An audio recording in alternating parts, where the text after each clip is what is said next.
All right, all right, all right. Good afternoon, ladies and gentlemen. Welcome to the Luxvoni podcast. Today's guest is a serial entrepreneur, a managing partner here at Luxvoni.com, and one of the most talented internet marketers that I've ever worked with in my entire life. He's the internet marketer behind brands such as Tai Lopez, Mentor Box, and dozens of other celebrity brands. Please welcome my friend and my business partner, Mr. Jonathon Kendall, to today's podcast. Hello, thank you for having me. I appreciate it. What's cracking with you today, brother? Doing good, man. Working. Cool. So if I haven't explained the whole goal with this podcast, it's basically to take the information from the people who have it and give it to the people who need it. So I've got a string of questions for you that I want to go through today. But before we jump into those, maybe you can just give the audience a quick little bio on you, what you do, and how you do it so well. Yeah, so my background is in copywriting. Before that, I wanted to be a novelist. So I was obsessed with writing and storytelling and fiction. And in my 20s, I did the Jack Kerouac, traveling around the country, trying to write books. Quickly realized that generational wealth from fiction writing is about 5 or 10 people in the world. So the 80-20 principle in fiction is incredibly strong. Unless you're Stephen King or J.K. Rowling or Stephen Patterson, you're probably going to be paycheck to paycheck, even if you're lucky. So that evolved into copywriting, which is tangential to content writing and fiction. Started getting clients. I did ghostwriting for business books, for blogs, content, email newsletters. And then that eventually evolved into more direct response, copywriting with revenue in mind, sales in mind. Eventually started working under Alex Mehr, who's a co-founder of a company called Zoosk, which is one of the premier dating apps in the world. Recently sold that company for $200 million. And so I really cut my teeth in Silicon Valley under him, and eventually became the CEO of that company, which is called Mentor Box, which was a great company because I not only was using internet marketing, but at the same time, what we were selling was knowledge. So for my job, I had to learn and then repackage that knowledge. So I didn't have a choice but to read all of the books and learn everything. And so I think my learning curve was very fast. I did some capital raising for that company. That evolved into, I was working for their parent company called Retail E-commerce Ventures. Scaled that up, raised a lot of money for them. They bought Pier 1, Radio Shack, a bunch of other household names. All the while, I was an equity partner in a company called Virtual Worker Now, which we had actually hired. But my business partner wasn't as good of an operator and asked me to come on board. And so kind of the same, as I was scaling that, the other one was scaling. So then I decided to jump off on my own, and since then we've been very successful. Cool, man. Yeah, crazy story. I mean, looking at what you've done and what you've accomplished for the people that you've accomplished this for is, it's quite frankly astonishing. Now, if we could take this bad boy and go back to a time machine, I'm always obsessed with understanding upbringings and childhoods. Who was Jonathon Kendall as a child when he was growing up, and how did your childhood support you in morphing into this super successful entrepreneur that you are today? Yeah, it's a really deep philosophical question, nature versus nurture. And I keep on going back and forth depending upon who I'm listening to or what book I'm reading at the time. There's always new scientific studies that are pushing the pendulum in one or the other direction. And at the end of the day, it's probably both. I grew up in Ohio, small town. My mom is Mexican, so I was, one of the darker people in the neighborhood. So I was always a little bit of the other, and I think I had a slight chip on my shoulder. My mom would always tell me that you don't just represent yourself, you don't just represent your family, but you actually represent all Mexicans, because I was the only one in the town. And so Wow. I think I had a little bit of a responsibility when I was young, and Ever since I was young, I always was a big dreamer, big goal setter, whether it was sports or academics. I was 4.0 students and wanted to get into a great university, and was a captain of my sports teams, and I was in the speech and debate team and in the plays. I always liked being, a performer as well. So from the time I was young, I was always active, and wasn't, not to say that video games are, you can actually become really good at video games. I think you can practice and master them, but stereotypically I was not doing the kind of the hamster wheel of what most people were doing. I was always goal setting and trying to achieve whatever goal, even since I was a young kid. Wow. So tell us about, what were you interested in high school? Like once you got through grade school, you got into high school, what really piqued your interest? What did you think you wanted to be when, you got out of school? Yeah, I went through a huge transition. The school that I went to in Ohio is known, one of the states that's known for Olympic wrestling. Ohio, Pennsylvania, Iowa, that sort of thing, Oklahoma. And my high school was totally world class at wrestling. We had Olympic coaches at our high school. Multiple people from my high school were NCAA champions and playing at the highest level. The year before I stopped wrestling, I actually trained in the Olympic Training Center. So I was reaching a pretty high level, but I wasn't enjoying it. And I remember my freshman year, the captain of the speech and debate team came to the freshmen, and they gave a performance, and they were sort of recruiting people to the speech and debate team. So I transitioned from wrestling, like extreme athlete, to more the academic side of speech and debate. And most of my high school was really about that. We went to the national tournament. We flew around the country in competitions, which I think is why I'm comfortable on camera and teaching in front of people. And then that led to university, where I originally thought debate, maybe I'll be a lawyer. I always liked politics. When I was young, when everyone asked me what I want to be when I grow up, I always said the president of the United States. So, I kind of had this, like I said, big dreamer, big goals. And so I started university thinking that, but then I hated everything basically, except for my philosophy classes. So I switched to philosophy and just decided I'll figure it out later. I'll get my degree in philosophy because those are the only classes that I enjoyed. Just kind of figured it out. My 20s, I worked at restaurants and did odd jobs. I did some journalism and got paid for writing, but like I said, not too much. And it wasn't until really my late 20s that I evolved into more of an entrepreneur. Okay, and when did you get into internet marketing? How old were you, and what intrigued you to get into it? So whenever I was studying a character or trying to create a character in fiction, you have to really understand the deep psychology of human nature, of like, why would a line cook in New York do what they do? Or why would a mom from California do what she does, if it's a character in a book? And so you, as a writer of stories, you have to really ask why a lot to get to the core reasons why anyone would decide to do what they do. And that, when you apply that to business, you're always, whether it's a product or a service or maybe some educational product, something digital or software, no matter what it is, you're really speaking to people's core fundamental problems. They have some problem in their life or their business or their career, and generally speaking, you have a solution in the form of a product or a service or some kind of education. And the idea is to connect the dots between the person's problem and your solution. And often bad copywriting stays on the surface, and bad funnels, for example, stay on the surface.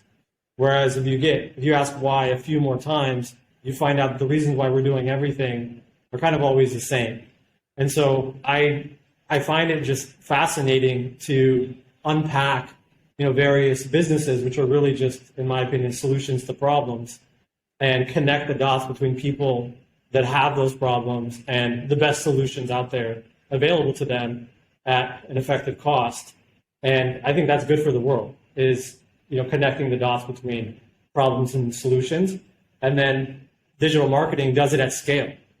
And the world is flat now, so a lot of times I just was listening to it's called Great Courses, which is actually purchased by Audible. And so if you're an Audible member, you can listen to all of these great courses. And what they do is they recruit the top professor in the world, theoretically, in whatever that is, and you can listen to it. This lecture series that I'm listening to is 85 lectures long. This professor from Brown University, if you want to take his class, it's of course going to be $100,000 a year to go to Brown, or you can get the $199, audio version on Audible. And I'm like, damn, this is incredible.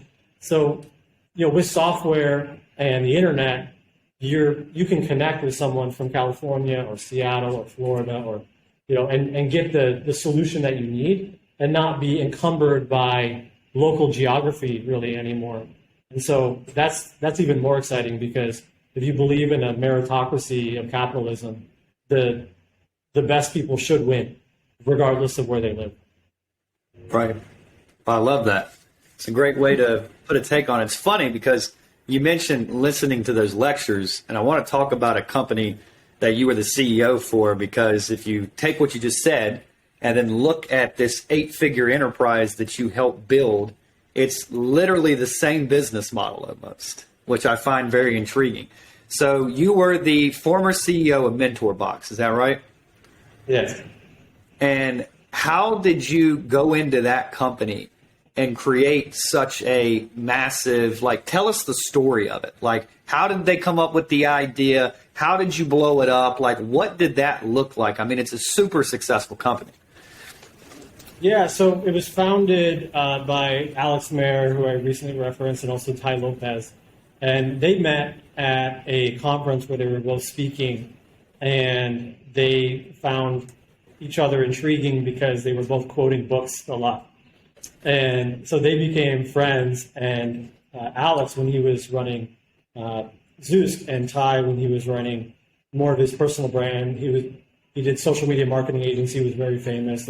Here in my garage days, before he started buying larger brands, they would meet and they would have conversations once a month or once every 2 months, just to kind of brainstorm. And the entrepreneurs and smart people like to talk to other entrepreneurs and smart people and get another perspective, and maybe they have that one big idea that pivots their company, and they can leverage it into scale. And so they were always friendly that way. And they decided in one of those brainstorming sessions, hey, we should monetize these books, because a lot of people aren't going to read the whole book, but they need the information, they need those nuggets. And their big idea was, there was Blinkist and there's various other Coursera, those sorts of things. But the modern books weren't being taught in an efficient way by the author themselves.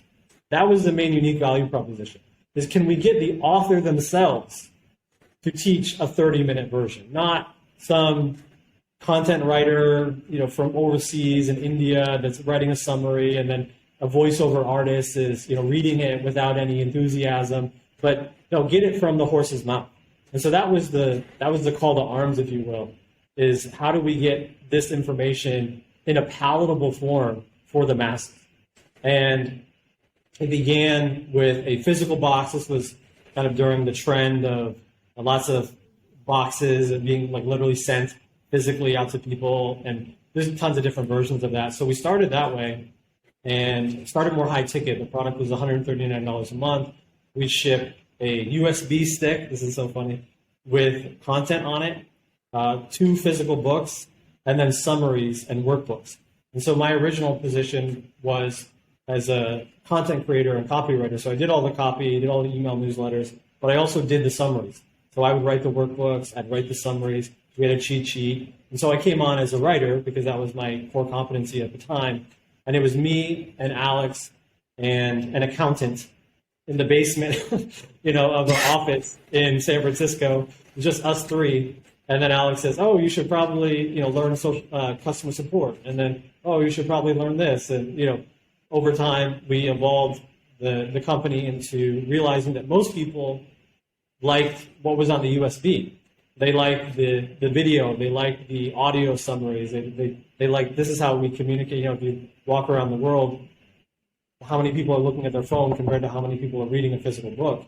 And so people were literally sticking the USB and using that. So through just interacting with our customers, we realized, well, why don't we make a digital version that, one, scales, and then we have we basically sell a login to the content. We have this content library, and we could actually lower the barrier entry, lower the price, which is kind of a meta lesson, I think, in business that I believe, and this is, I think, true. Either you have to go super premium, or you have to play the price game, and anything in between it's difficult to sell the product. So we went to $7 a month, which you've seen being kind of copied over the digital marketing world quite often, or the free trial or $1 trial, and pivoted that. But that created a new problem, which was the same problem as Netflix, where when they pivoted from DVDs to online, now they didn't have enough content. Because if I'm paying for 2 DVDs a month, I expect two DVDs a month. But if I'm expecting basically constant, nonstop content, they have to pivot their business model into a content creation agency. And so that's what we did. So after the first year, we lowered the price, made it digital, and now we had to produce crazy amounts of content. So we hired huge videography team, video editing team, graphic design team, tons of copywriters, tons of customer support. We were traveling around the country nonstop. We were in LA, we were in New York, we're in Boston. Oh, this author will meet with us, but we have to go to San Diego, or they're available in 2 weeks, but we have to go to Austin, Texas. And so we would just be on airplanes all over the place, and we'd set up the video, and we would shoot with the authors themselves. And in exchange, we were buying a lot of their books. So the publisher was happy, the agent's happy, they're happy. And then we're also getting them, lots of exposure to people that wouldn't have otherwise, known their products or their messages or their ideas. And so once we reached that, there was 2 major pivots. There was the $7 pivot, and then there was the read like a CEO. It's funny, and sometimes just a pivot of a headline can snap people's understanding of what it is. And there was an article that was going around that said the average CEO reads 60 books a year. And so we reverse engineered that and said, okay, our tagline was read like a CEO, whereas instead of reading 1 book a week, you could just watch a 30-minute video and get the same information. It was lots of iterations. That's a super quick summary, but it was 100 hours a week, grinding, constant travel, constant hiring, constant firing, constant mistakes, constant, okay, are we going to make payroll? Yes, we're going to make payroll. Oh, we have too much money. What are we going to do with this money that's efficient and effective for the company? You go through the ebbs and flows of the company. And I don't know if that answers your question. That's crazy, though, because it's funny because we both know Tai Lopez. I was in his mastermind, been to his house, done a lot of stuff with him. You know him, too. Sean Balser also knows him. It's such a small world in the internet marketing space. But what I find so unique is Tai's entire business, 67 Steps here in my garage, was around Knowledge Society, basically impacting people to learn more. Then he takes that idea that he's built this audience for, brings on this rock star team with you and Alex and everybody else, and you guys take this thing to an 8-figure company. I mean, how were you guys able to grow? Was it funnels? Was it paid traffic? What's the internet marketing strategy behind taking a company from 0 to hero as quick as you guys did? Yeah, 100% it was the funnel. So we had a fairly aggressive funnel, I would say. So we did paid traffic mostly on Facebook and Instagram. We did a little Google display, a little bit YouTube pre-roll, but mostly Facebook and Instagram. And cost per click was a lot lower back then, and retargeting was a lot easier since the iOS update. But nonetheless, it's a simple game. It's cost per view, cost per click, conversion rate, opt-in rate, average order value, lifetime value. Our game was getting the average order value high enough to match the cost per acquisition while having a $7 product. So, I don't know very many products that can get a CPA of $7 for an actual purchase event.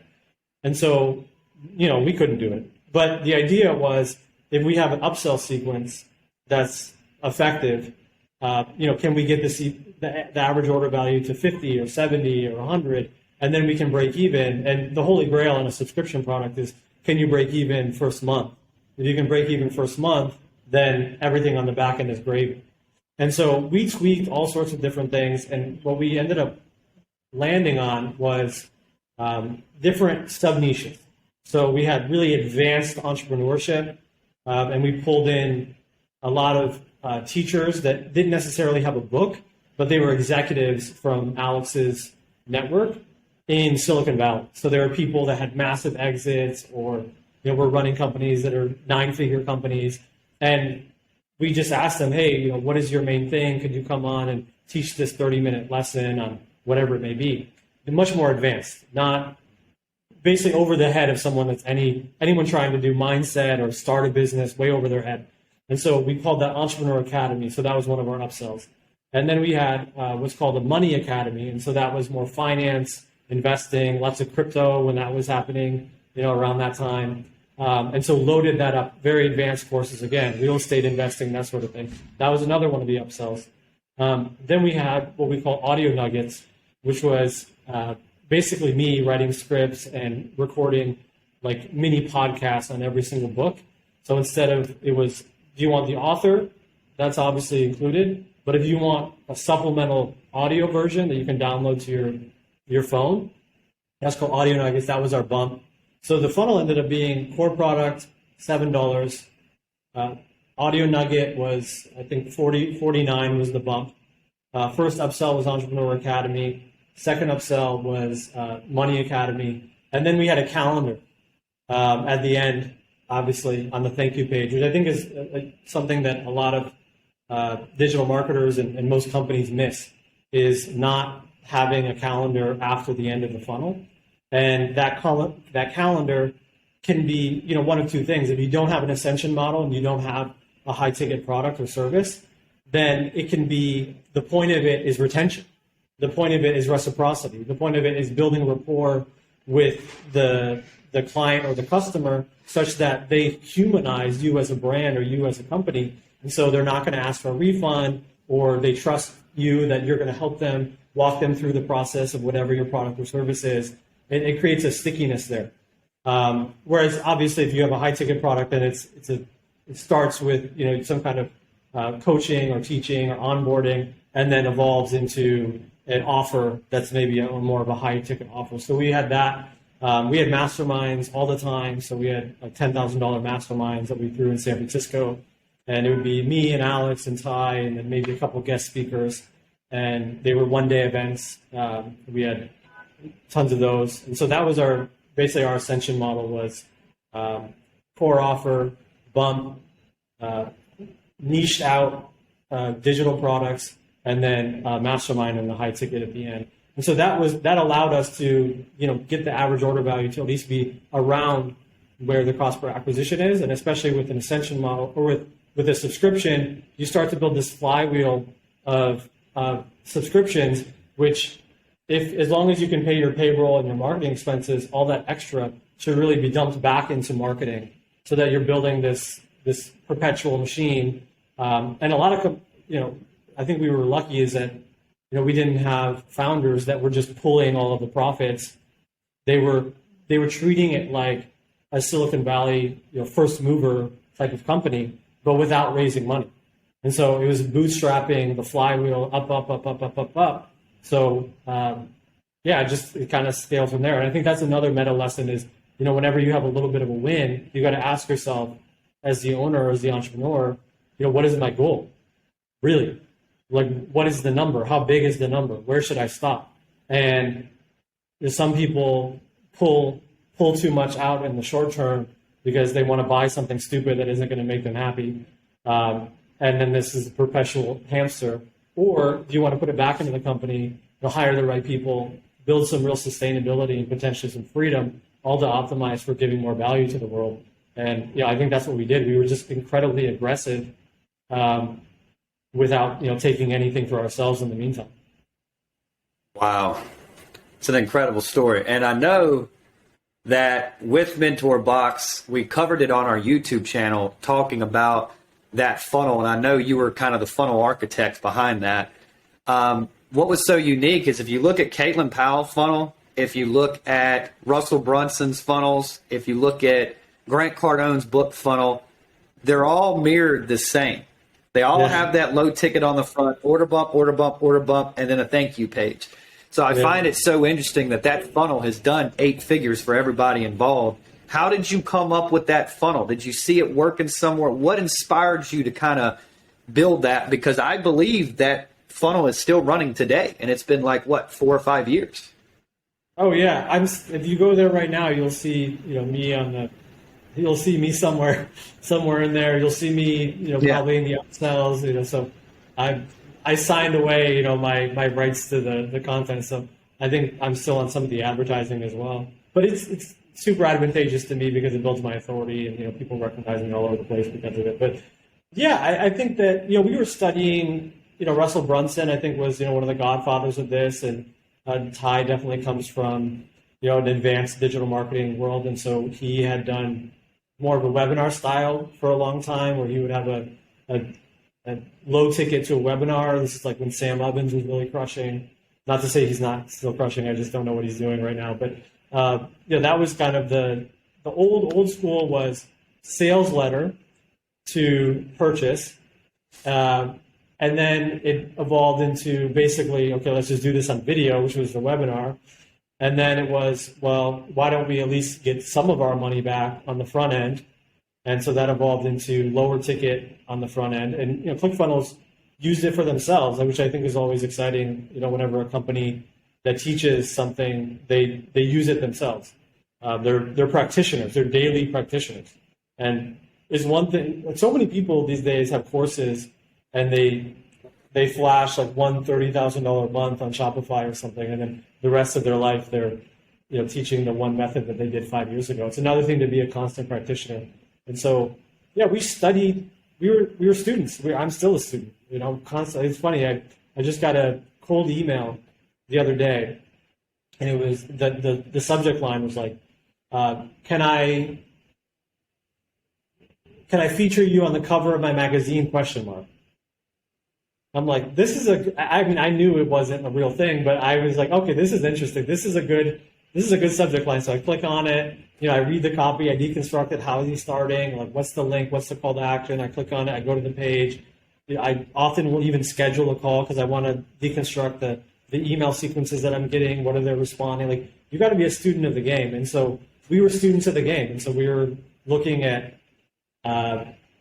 looking at all sorts of different funnels and testing and iterating. And I think that the main thing that I learned was you have to really articulate the unique value proposition by emphasizing the problem and with the headline, and then also the price. Like, it all comes down, at the end of the day, it often comes down to price, where we would tweak something a lower $20 or higher $50, and then we just did the math. And because we were spending $10, $20, $30,000 a day on advertising, and so we got fast data. So we would pivot every 12 hours sometimes. We'd pivot 24 hours. We'd test a new ad, and we'd know within 12 hours based on the data if it was going to work or not. And so it's, what you see today was probably the 150th iteration or more of the funnel. So you got to be humble. You start with best practices and then iterate until you get something that scales. Yeah, that's one thing I like about Tai's approach to business is he's all about experiments. Everything's a hypothesis. Run the experiment, get the data back, and tweak accordingly. And I think that supports guys like us because you either win or learn. There is no failure. So I think adopting that mindset's important. 100%. Yeah, he talked about that all the time. Test, iterate, test, iterate, test, iterate. What do we think is the problem? And I learned so much from him. The idea of even, the concept that marketing is half data, half psychology.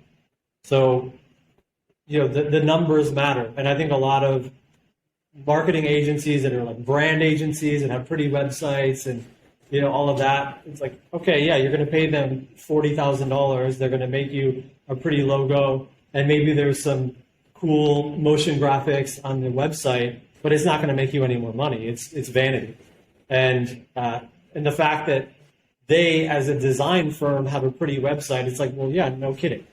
But from the perspective of the business, it's like, I don't care about any of that. I care about what's your conversion rate and what's your average order value, and how many calls are you getting, and how many of those people are scheduling calls, and how many of them are showing up to the calls, and then it's all numbers. But then when you find the problem based on the number, right? So you say, man, we're getting tons of people to the website, we're getting tons of opt-ins, we're getting tons of calls, but no one's showing up.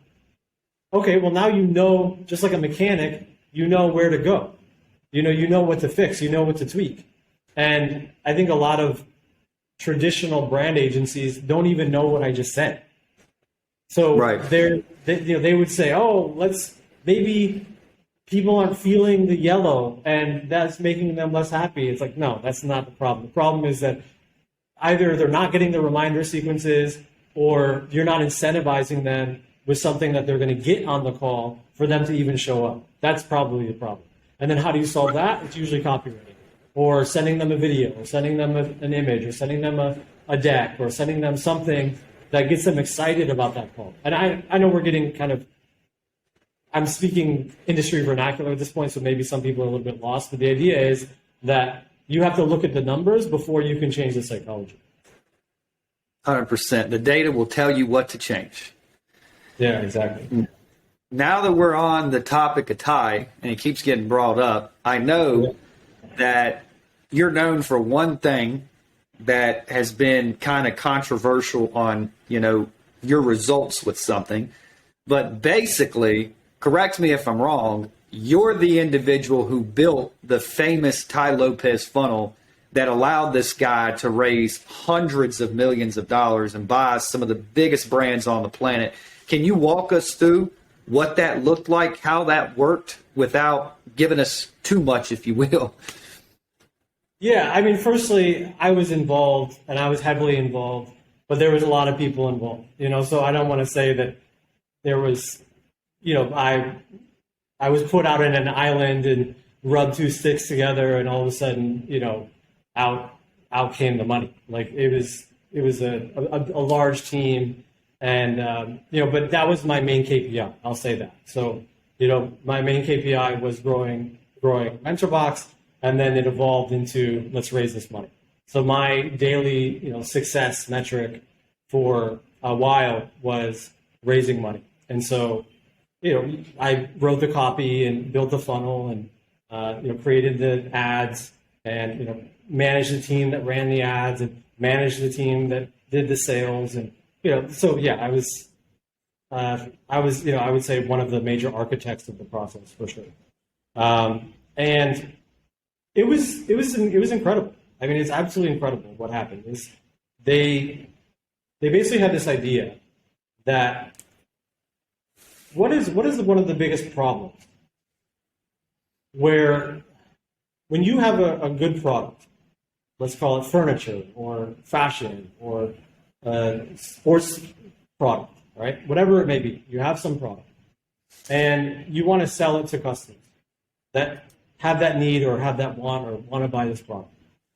One of the reasons why people don't buy from startups or drop shipping stores or random no-name companies is trust. And what has the most trust is usually the companies that are top of mind, that are first movers, that are in the consciousness of all Americans or the entire world. And so really, the idea was to buy the name, buy the trust. You're really just buying trust. So if I'm going to buy a table, I can go to Amazon, or I can go to whatever table.com, or I can go to pier1.com. And which one am I going to buy from? In a lot of people's minds, Pier 1 is even more trustworthy than Amazon. Yes, you have reviews, but Amazon is so generic that it's like, well, you can buy a bunch of garbage on Amazon. There's no filter. They kind of let anyone in. So Amazon's problem compared to a company like, because why did Pier 1 exist? It's like, well, some people don't trust Amazon because I don't know what I'm getting. I don't necessarily trust the seller. I definitely don't trust buytabledepot.com because I've never heard of it. So that company, that dropshipping company is going to fail. And so there's this third option where you have these amazing brands with tons of trust in the market, and their problem is not quality of product. The problem is not trust, or the problem is business model. And it's overhead, basically. The problem is overhead. If you go into if Pier 1 still existed as a brick and mortar store right now, no one would say, oh, I don't trust the quality of anything in the store. Of course, they'd be like, wow, yeah, okay, I go to Pier 1. Like my mom goes to Pier 1. So, but the problem is that, especially during COVID and, there's just a general trend moving away from brick and mortar to e-commerce. And those conglomerates, those big brands, their advantages are also sometimes their disadvantages because they're slow to pivot. They're slow to move. Right. Which is why companies like Procter & Gamble right now just buy up all the startups, because they know that they're not going to create the Dollar Shave Club. They're not going to create Henry's. They're not going to create Crave beef jerky, but they'll buy it once they reach a certain level. And so now the new game in social media, or the new game in the startup world, is rarely to IPO anymore. It's actually just to grow to a certain level and then have one of the 50 companies that buy every company in the world aggregate, your company, and you get a 50 to, multi-billion-dollar exit. And I think that there wasn't anyone that was doing the reverse, where they were saying, hey, there's these massive companies, tons of brand awareness, good products, good teams, bad business model. At least for the modern world. And Tai and Alex are just absolutely world class at everything digital marketing and e-commerce. And so, they were able to have this idea. A lot of times in business, it's funny because people say, well, ideas don't matter, only execution matters. And that's, I think, a half truth, because the idea does matter, especially if it's a paradigm shifting idea. And I think that they were one of the first ones, if not, the first one to do it famously. And so then they just said, okay, so what do we need? We need a syndicate of investors to buy these brands. And, there's some institutional money, and there's some investor money, and there's some of their own money. Obviously, they have their own skin in the game. And, you just like any other fund or any other syndicate, it's your new KPI is, how can I have as many conversations with investors as I possibly can to build my syndicate so that us together can now compete with an investment bank, or us together, we can compete with a Silicon Valley VC, or us together compete with this large family office. And it's an absolutely brilliant idea if you can follow it up with the ability to execute. And so, they hired the right team for e-commerce, and they're continuing to do it today.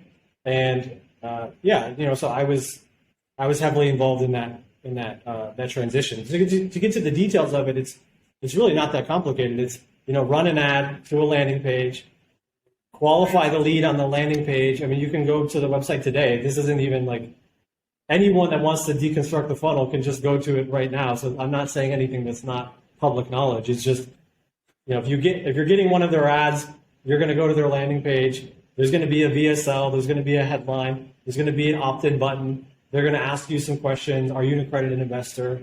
And then you're going to have a conversation with someone that's going to qualify you, basically. Are you an accredited investor? Are you interested in potentially joining our syndicate? And then they offer various deals depending on what's happening. Maybe they're acquiring a company, maybe they're scaling a company, whatever they're working on. But it's the same as any real estate fund or any syndicate of investors, really.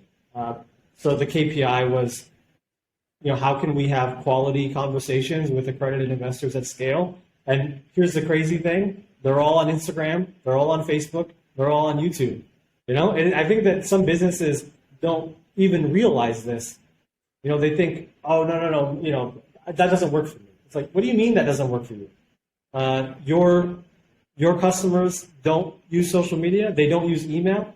They don't watch YouTube. Really? Like all of your customers don't watch YouTube? Like, I don't buy it. Your customers don't search on Google. Like, that's how stupid it sounds to me when, I mean, no offense, but when companies say, no, that doesn't work in my industry. It works in every industry because humans are humans. Are humans buying your product? Well, humans are online. So humans are going to, so that was, obviously, the devil's in the details of how to do it and all the mechanics and the CRM and the copywriting and all of that. And, there were iterations, but yeah, I'm really grateful to, for that opportunity and for everything I learned from them. Well, tell us about, it's kind of like Grant Cardone's doing, right? Grant Cardone raises capital, buys multifamily units, has a syndicate, has a cap raise, raises money, and uses other people's money to basically support these big deals and pays a return to some extent. So what's cool about that is they took the same thing, but they realized that majority of these brick and mortars are failing because they don't understand e-commerce. So that was their vehicle, right? Now, when it came to that, what's the brands that you guys bought? I mean, I think it's important for people to understand on this call, this is not like some small deal. Like, that limiting belief of this won't work for me is the exact reason this was so successful. So what were the brands that you guys bought through that syndicate? Yeah, one thing that Ty's told me a lot of things that I will never forget. But one of the things that he told me one time was that he asked the question, how many people do you think are bidding on skyscraper deals in New York City? Let's say there's a new skyscraper that has to be built in London or New York or Dubai or Singapore. That's a huge deal. These are multi-billion-dollar contracts. And so how many people do you think are bidding on this? And the weird answer is usually 2 or maybe 3. Because, to your point, most people have limiting belief and or they don't have the skill to even play in that game, right? Or they don't have the skill to play in that game because they haven't begun with that end in mind. They haven't even thought that big. So, of course, they're not going to. I mean, think about it. How many people do you know that do construction? Okay, maybe there's a lot. How many people do you know that do houses? Okay, fewer. How many people do you know that do apartments? Fewer. How many people can do massive multifamily? Fewer. How many people can do a building? Fewer. How many people can do a skyscraper? Fewer. How many of them can do it in downtown Manhattan? There's only maybe 5 or 10 companies in the world that even have the ability to do this, let alone aren't already doing another one in another city. And I think that was, it's literally paradigm shifting, this idea in your brain. And so to answer your question, it's Pier 1 Imports, Steinmart, Model Sporting Goods, Radio Shack, the Book People, which is one of the biggest book publishing companies in the UK, or book selling companies in the UK. They just bought bodybuilding.com. Franklin Mint, which is, all of our parents know Franklin Mint. That was the number one collectibles company in the world. They sold, coins and collectibles and baseball cards, and they were a Macy's way back when. Huge brands. And yeah, I mean, there were other bidders, and there's others that I won't name because they're not. Well, all of these are on the Wall Street Journal. These made national news. Ty and Alex were on CNBC, and this is all common knowledge. You can read about this stuff in public newspapers. But there were others, that I'll say private, that are always in the works, and I know that. I talk to Alex every so often, not too often these days, but they're always working on something big, and it's just going to keep getting bigger and bigger and bigger. So, yeah, it's wild, just even. I think it was Tim Ferriss where I heard this, but it was from Peter Thiel. I think he got it from Peter Thiel. And it was you asked the question: what would I have to do to accomplish my 10-year goal in the next 6 months? Right. And that, just even asking the question changes your entire life. Because everything that you think you're doing, your daily routine, or the things that you're focused on, the things that you're worried about, things that you're not worried about, the things that you're doing and not doing, it all changes if you were, gun to the head, had to do that. And Right. I think it's the same thing. It's like, well, what would you do if you were not going to buy the local cafe that's going out of business? What would you do if you were buying an internationally famous brand name? And just asking the question puts you in rarefied air. And of course, again, execution matters. But yeah, I think that Tai has lots of great things about him. But I would say one of the most extreme things for him as a human is his ability to think big and to be creative with that thinking in a way that's unlike really very many people in the world. Unbelievable. Well, that's crazy, because we talked about 2 funnels here today. We talked about a low ticket funnel. You were successful with that in order bumps. Then we talked about a funnel that raised over $200 million to a phone call, which is another incredible funnel. Out of those 2 funnels, if I was a business owner watching this right now and you could go back in time, what do you think's the easiest funnel that somebody can deploy into their business right now that is working, that is efficient, that is effective with minimum work, if you will? Yeah, I think that it depends if you have a product or a service. If you have a physical product, then I would say a lower ticket, lower barrier to entry, high value product where the distance between the perceived value and the price there's a large gap. And then really optimize for the back end, optimize for the customer experience and additional upsells after the fact. If you have a service, I would say, people call it different things, but basically a calendar funnel, but with a VSL on the landing page. That's what I'd recommend. So, a lot of people miss out on this video. It's not absolutely necessary, but, we've seen increased conversion because it builds trust, likability, authority. It answers people's questions in advance. So like, what is this? How is this? People are lazy. They don't want to read, but, they'll watch a video. And so watching a video and then click to calendar is probably the simplest. There's more advanced versions of that. And, for various clients, we can obviously build custom things depending on their needs. But if you're listening to this and, you're more of a beginner and you're like, what is a funnel? Then landing page, every button should go to a calendar. And then, a thank you page. And then once you get them on the phone, whether it's a Zoom or Google Meet or an actual phone call, have some kind of, sales script or demo and sell your service. And I would say the main thing with that is like, think long-term is, once you get them on the call, don't be too grabby, don't be too needy. Like think, how can I help this person? And then also, how can I help this person for a long time? And if you ask me that question, you'll probably have other solutions that you can help them with, either on a subscription or a retainer or cross-selling that will increase the lifetime of that customer.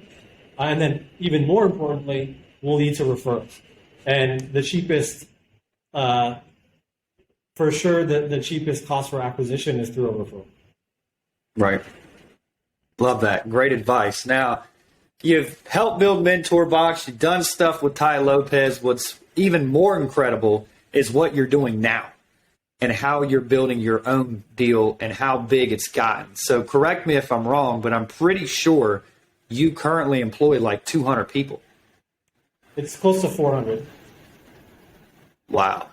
So tell us a little bit about your agency, what you guys do, what you specialize in. I know all this, but the viewers probably don't. Yeah, so it's also been an iterative process. It's an interesting story. I hired my business partner now, even at MentorBox, and hired them with the parent company as well. And my now business partner, he was scaling. He was just kind of saying yes to everything in the beginning. We had video editors and graphic designers, and and then it evolved into customer support. And I was basically his biggest client myself. And then he asked me to come on as a partner, and kind of did both for a little while and helped tighten up operations, and we just kind of scaled from there. Our core offering is, we obviously work with you guys for, funnels. So, we're really good at the systems engineering, the actual creation of the funnels. We do social media. So we do social media content for some of the biggest influencers in the space. We also do customer support. So that's whether email or chat. And then we have various virtual assistant roles. Those are usually divided up into personal assistant, administrative assistant for like bookkeeping and basic calendar function, that sort of thing. Lead gen, so that's usually cold outreach to create leads, sending them to a landing page. A lot of people know I should probably be doing some DMing, I should probably be doing some emailing, I should probably be doing LinkedIn, but they don't want to do any of it themselves. So we have virtual assistants that help people with that as well.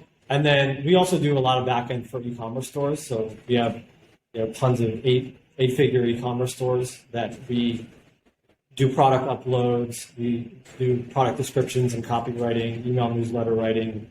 So we're the backend engine to a lot of e-commerce stores as well. So wow. I think the model for me, to be honest, and I know a lot of people are like, they think philosophically, you probably have, if you're watching this, you probably heard, create a niche and own that niche. And there's something incredibly valuable to that, and owning the space is super important.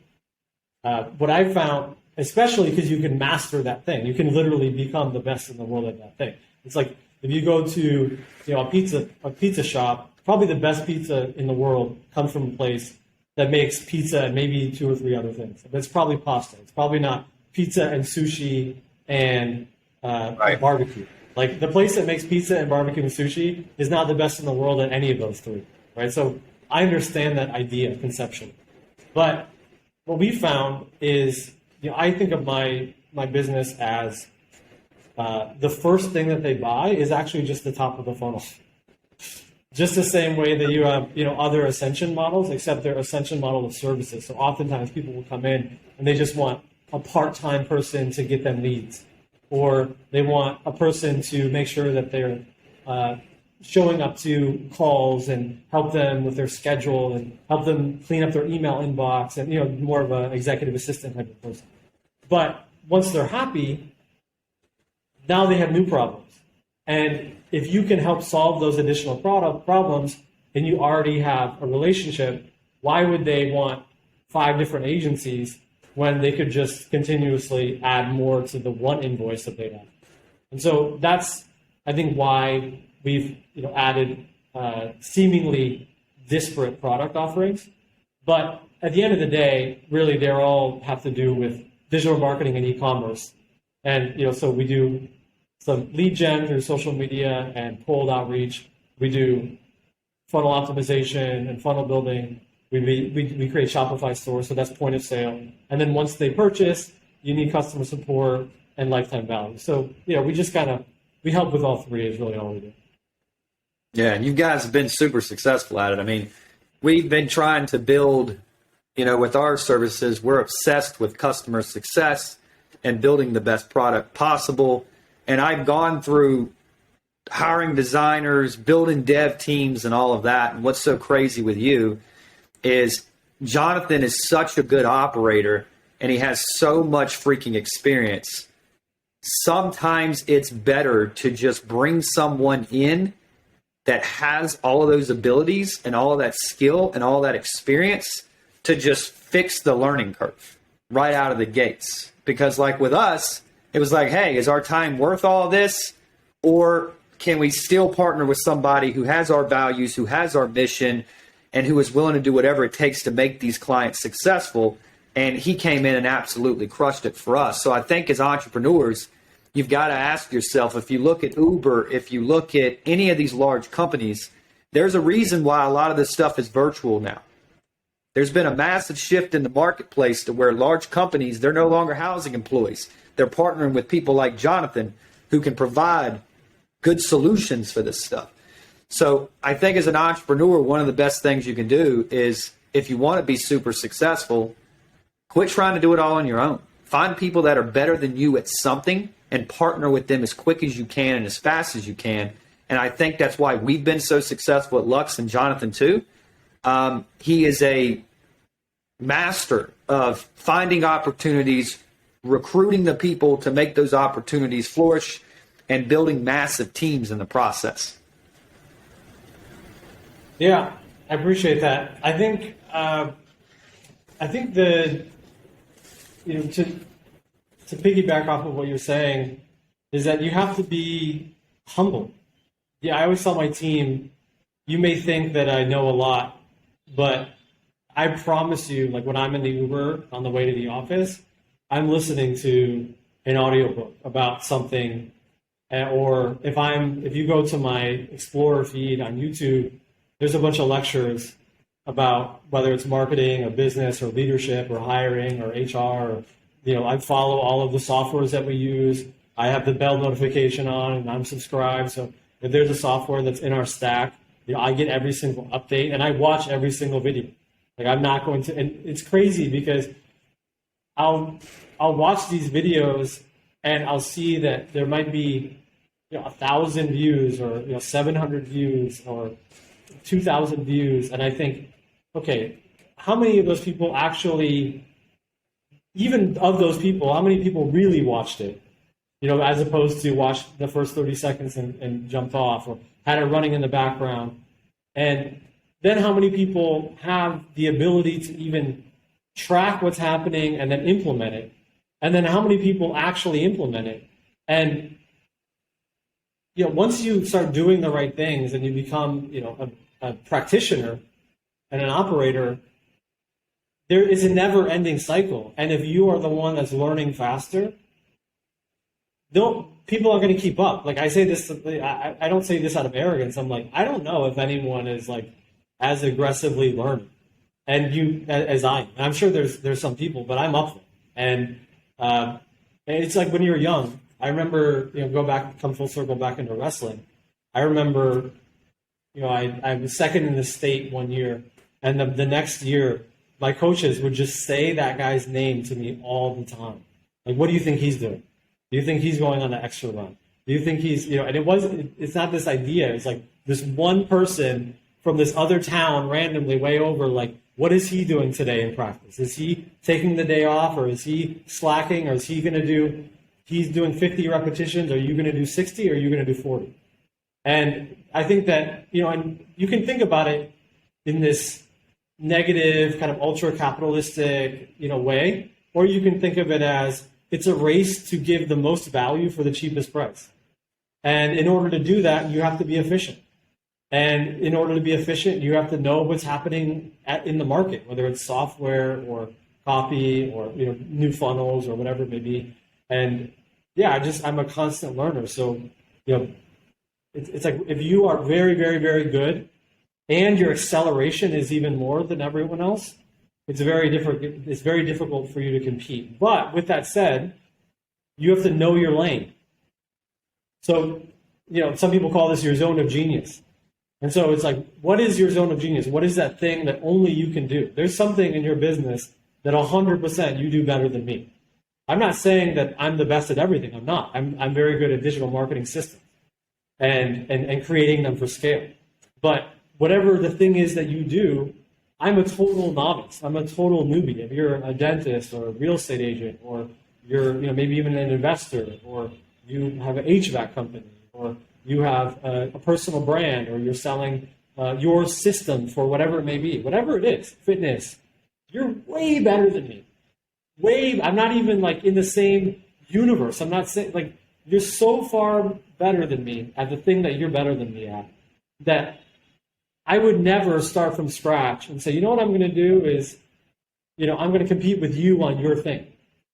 I would hire you to whatever the thing is that you do. If I need a fitness routine for, six pack, I'll hire the guy who does that. If I need, a marathon training program, I'm going to hire the girl that does that. If I need my, plumbing fixed, I'm not going to watch YouTube videos and try to figure it out myself. I'm going to hire the best plumber in town. And it's the same. We all do it all the time already.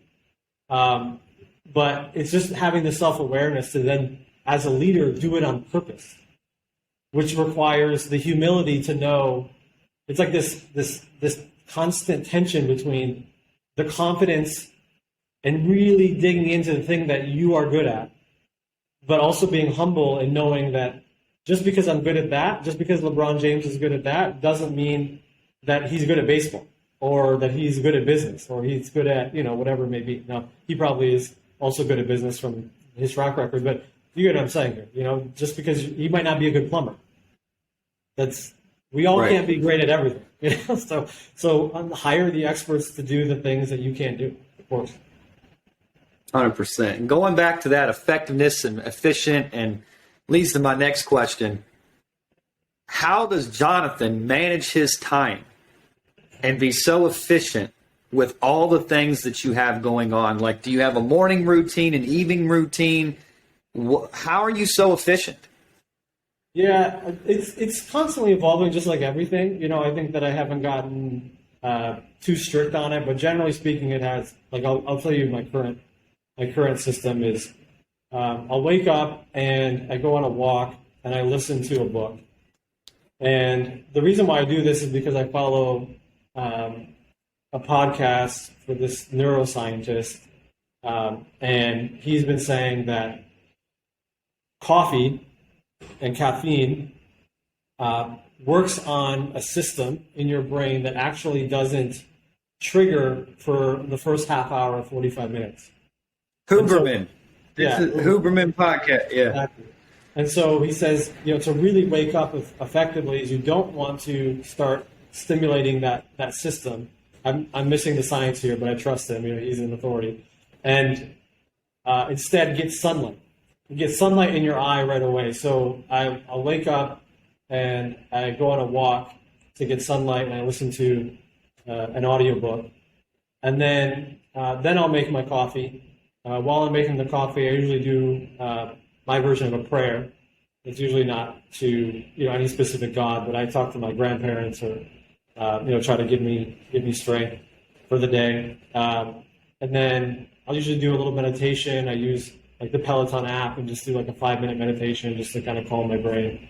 And then I do usually my deep work writing session in the morning. So I still have to get that out of me. I have to write every day or I get crazy. So whether it's copywriting or some kind of story or fiction or, a letter to my wife or whatever it may be, I have to there's just something in me that, I have that writing bug in me. So I'll usually go to a deep work session in writing. This is before anyone wakes up, when my brain is freshest.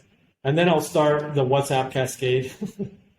And the WhatsApp cascade is, usually takes a half hour, an hour to address, because, my internal company, we work with Slack, but I don't work in Slack. So, all of the more leadership stuff, I basically just require everyone to work with WhatsApp because it's more convenient for me. So I'll do that for a while. And then I go get a coffee with my wife. And then we walk to the gym. So then I do a gym session, and then we walk back.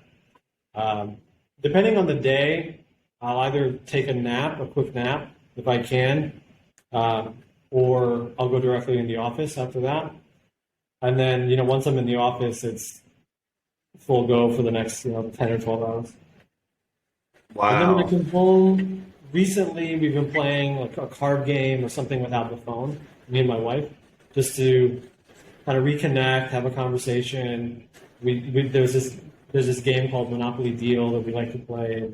It's just, phones away and just have a conversation. And there's a lot of studies that say that like longevity, you want to keep your brain, active. And so we'll do that. And then, wind down and going to bed. I try not to really look at social media ever. I'll listen to another book going to bed. Sometimes I'll listen to like a sports podcast or something if I'm really trying to just kind of decompress. I went to the University of Michigan, so I like American football, and I'll listen to something about football or something just to kind of calm my brain down. And it's like male version of gossip or TMZ or something. Of course, it's doesn't really do anything, but it makes me feel calm. So that's kind of a normal day for me.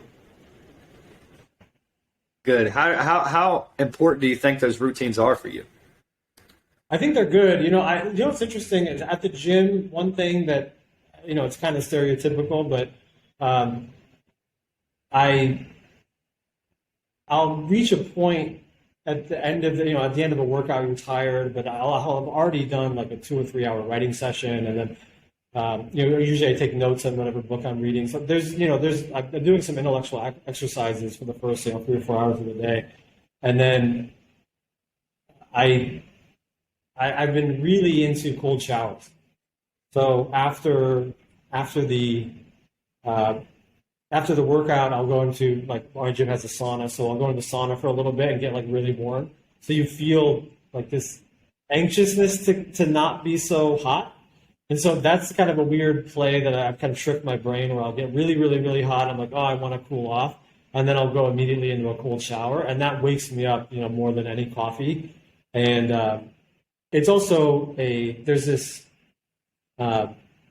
Japanese idea of like doing something difficult, like once a year or once a month, or, this kind of, and it just trains you to remind yourself that, you have the ability to do difficult things. And so even if it's a small thing like a cold shower, it makes you not just physiologically better, but it also it reminds yourself, like, you can do this. You can be a badass if you choose to.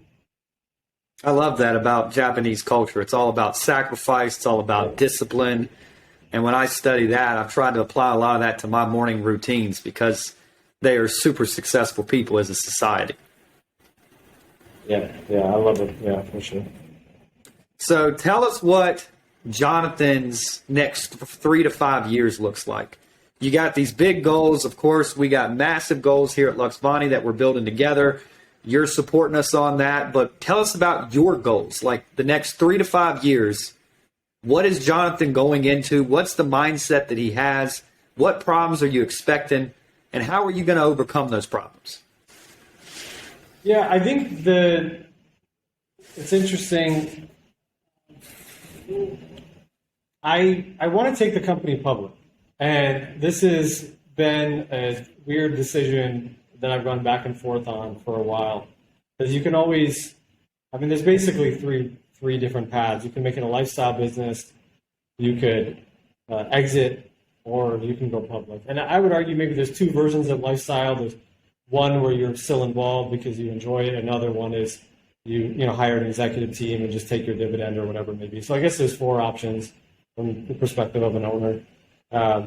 And they all have their pros and cons. But I track the wealthiest people in the world, like the wealthiest people in the world, and usually they own a large percentage of a publicly traded company. And so They're not exiting. They're exiting in the sense that their equity stake in their company is now liquid, so they can take some advantage of the win, but you're obviously not going to sell it all. And so you have all of the upside potential as well.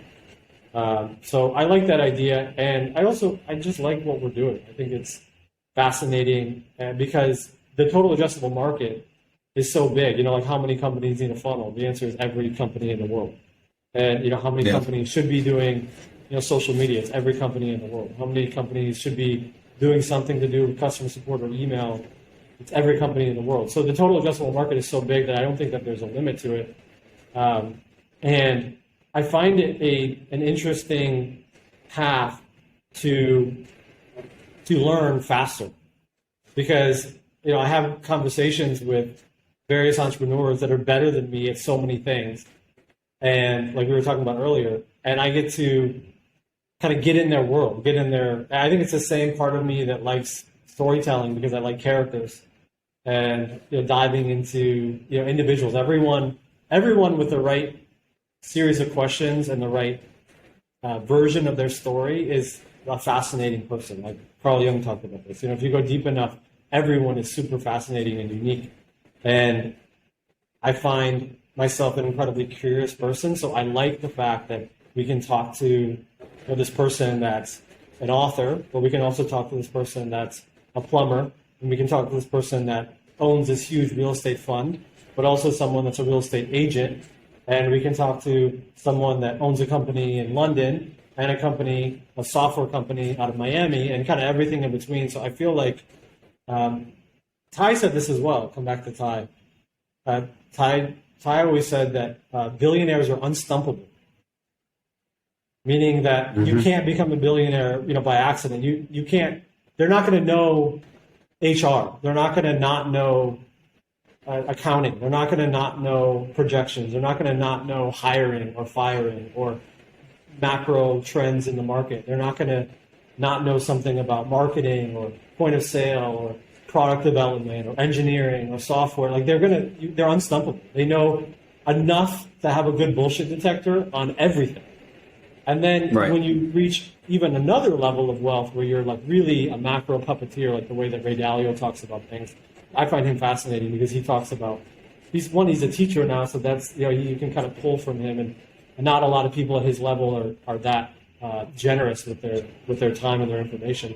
And he talks about these, it's like, what is happening with oil and how does that affect India, how will that then move the yen, compared to the dollar, which will then affect real estate prices in Brazil. And you're like, what is this? These guys are like really, banking, like macro puppeteering the whole world, which on the one side you have, kind of conspiratorial, nihilism or cynicism. And but I like to think about it as, with great power comes great responsibility. And, if that guy, he talks about really being particular about what charities he works with, and you see what Bill Gates is doing in the world, and you can actually move the needle at some point if you create huge generational wealth. And I see those guys, and I'm humble enough to know that they have so much on me in so many ways, but I know that humans are humans, and why not me? And so there's a part of me that's like, hey, what if we take it public, and what if we hire the right team and grow it? Then maybe I myself one day can also be talking about what's happening in Somalia and how that'll affect trade routes to this. And, and at that point, your Archimedes lever, you can literally change, hundreds of millions of lives, which I think that is sort of the purpose of life, is to try to give more value to more people. I love that. Well, that seems like a great mindset to go into it. And I think often entrepreneurs, we see these guys in the internet marketing space, and that's one level, very surface. Grant Cardone. I don't like this person. I don't like this person. And one thing that I find very fascinating about you is no matter who they are, you're so curious with people. You look into them, see what they've accomplished, and instead of having a pessimistic view on people, you're very optimistic and say, okay, I may not like these people, I may not agree with this, but how did they get to this level? And I think that's valuable as entrepreneurs, is to get rid of that pessimistic mindset, realize everything that you want another person has. So if you can study the ultra successful, the mindsets of the ultra successful, and adopt those beliefs, thoughts, actions, habits, and of course, you'll adopt the same reality in future. Will it be on the same scale? Maybe not. But that's the quickest way to do it. Reverse engineer the process. 100%. I always, when people say they don't read or they don't, and it's not necessarily reading, but if you're not consuming content that's readily available for either free or a few dollars, or $10 or $20 from the greatest experts in the world in your field or anything that you're interested in, then that's fine, but you're not taking yourself seriously as a professional or as a value creator, or as, I would argue maybe even as a human, if you want to think spiritually, like, why are we here? And it's so disconnected from the way that I think, that I have a hard time almost even understanding why you wouldn't be curious, and why instead you would feel, jealous or resentful, because there's something to pull from them. There's something to learn. And I think not to get too political, but I think a lot of times it's easier to point the finger, and that gives you temporary satisfaction, or it gives you this temporary uplift in your status. Is like, well, this is like what Naval Ravikant says. He's like, you can play status games, and you can be on Twitter, or you can be talking to your friends and say, yeah, Bill Gates is a piece of shit because of whatever. And it's like, okay, well, that makes you feel better about yourself, but are you using Microsoft Word? Do you know anyone that uses Microsoft Excel? Or have you ever used PowerPoint? Like, what has PowerPoint done for the world? It's a vessel, it's a tool for communicating ideas more effectively so that people can come together, work more effectively, create bonds, and then create more and more and more for all of us. And there are these meta tools, which is why it's perpetually one of the top 10 companies in the world, even though it's this very kind of, in hindsight, simple product. It's like unbeatable. And it's like, okay, you can think of him as this. I'm just using this as a kind of a symbol, really, more for anything. But that person, whoever that may be, there's something there to be learned. And even if it's what not to do, you can still be grateful for that. Like I've more recently started talking about my father, and my father for a lot of my life was homeless, and just wasn't able. He was almost a little too smart, and wasn't able to kind of interact in society in like a normal way. And it was very difficult on me and my family for a long time, because you want your parents to kind of provide for you, and at a very young age there was kind of a role reversal. But more and more as I get older, I'm not only kind of forgiving him, but I'm also really grateful for that opportunity to force my hand to work when I was young, and to have real pressure and real responsibility with real stakes when I was very young. And so it sharpened that saw and hardened me to the responsibilities that I have now. Like, I have a great responsibility on the first of the month. 400 people have to be able to pay their rent and buy groceries because of my decisions and my actions. And I don't take that responsibility lightly. And it's overwhelming at times, but I'm excited to make it 10,000 and not 400. And there's a Bible verse. I talked about this at my grandpa's funeral, and it's something like, God was asking, who's going to kind of do the thing for us, or who's going to be good, And the person in the Bible said, "Here am I, send me." And the idea is like, someone's got to do it. There's got to be a hero, And even if that may be somewhat delusional, it gives me purpose. It gives me a direction. It keeps me excited, and I'm ready for all the weight on my shoulders, because someone's got to do it. I think it's funny because, like, growing up, I grew up without a father, a lot of adversity. We both share that in common.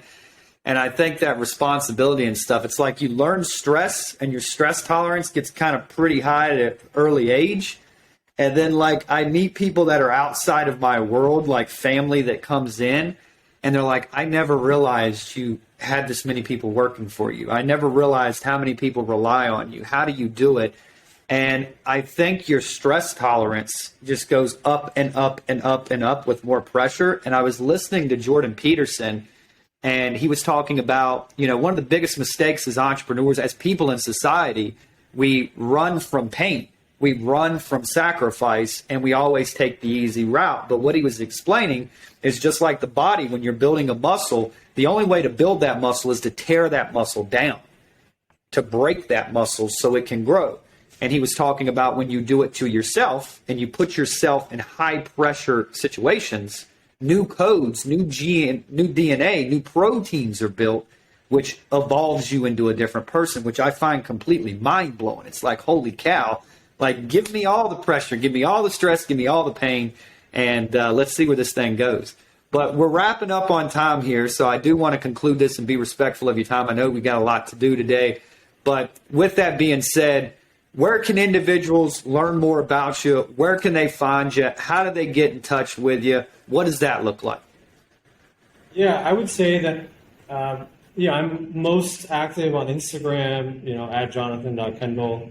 And I would say if you want anything to do with web development or funnels, talk to Dakota, because I think our powers combined is much more powerful, because you guys bring a lot to the table that 1 + 1 = 3 when you combine with us. So if you want, the core digital marketing experience, you really have to, it begins and ends with the funnel. I was just talking with a lead the other day, and it was funny, she said, I'm running this affiliate campaign, will you guys help me create content and push to this affiliate campaign?